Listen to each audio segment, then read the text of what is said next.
आपकी सरकार नहीं थी। अच्छा, बल्कि मैं तो मर्यादा पुरुषोत्तम राम की इज्जत करता हूं। पार्लियामेंट का लास्ट सेशन चल रहा था। राम मंदिर पर चर्चा के लिए लोकसभा में रख दिया गया था। उसी को लेकर चर्चाएं हो रही थी। विपक्ष के नेता हो या फिर भाजपा के नेता हो, सभी ने एक सुर में मस्जिद के खिलाफ राम मंदिर के समर्थन में स्पीच दी। लेकिन एक मर्द मुजाहिद ने आखिरी दम तक बाबरी मस्जिद जिंदाबाद के नारे लगाए। लेकिन यहाँ ओवैसी ने जो कुछ कहा, ये सुनकर आप भी चौंक जाएंगे।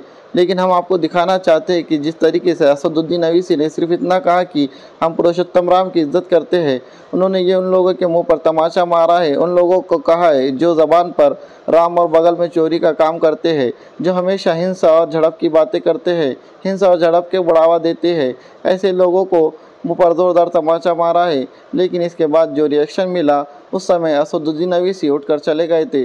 तभी नवनीत राणा जो एक सांसद है, वो अपने आप को बड़ी हिंदू नेत्री साबित करने के लिए तुली हुई है, जो हमेशा इस तरह की बातें करती है। उसने क्या कहा है, चलिए आपको सुना देते हैं। सर, अभी मैंने एक ओवैसी जी को बोलते सुना कि पुरुषोत्तम मर्यादा राम जी के बारे में कि हम उनका आदर करते हैं, सत्कार करते हैं, सम्मान करते हैं। करना पड़ेगा, इस देश में रहना है तो जय श्री राम बोलना पड़ेगा।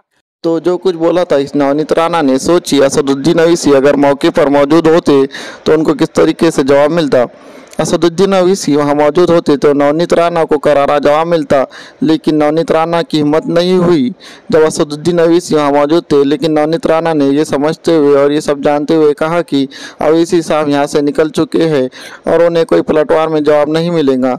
लेकिन MIM का जवाब ना आए, ऐसा हो ही नहीं सकता। असदुद्दीन ओवैसी की ज़बान से ना आया हो, लेकिन असदुद्दीन ओवैसी के कट्टर समर्थक द्वारा या फिर असदुद्दीन ओवैसी के नेताओं द्वारा या फिर सांसद और विधायक द्वारा जवाब आ सकता है। अभी हाल ही में महाराष्ट्र के अकोला में इम्तियाज जलील द्वारा एक जनसभा को संबोधित करते हुए नवनीत राणा को ज़बरदस्त तरीके से जवाब दिया गया है।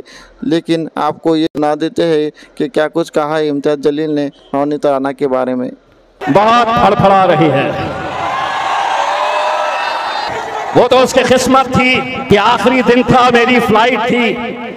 मेरी फ्लाइट होने की वजह से मैं चला गया था और हमारे जाने के बाद उसने असद साहब से ये कहा, असद साहब का भाषण सुनिए, असद साहब की तकरीर सुनिए। असद साहब ने अपनी तकरीर के अंदर ये कहा कि हम भगवान राम का आदर करते हैं, लेकिन हम नथु राम का आदर नहीं करते। और ये कहती है इस देश में रहना होगा।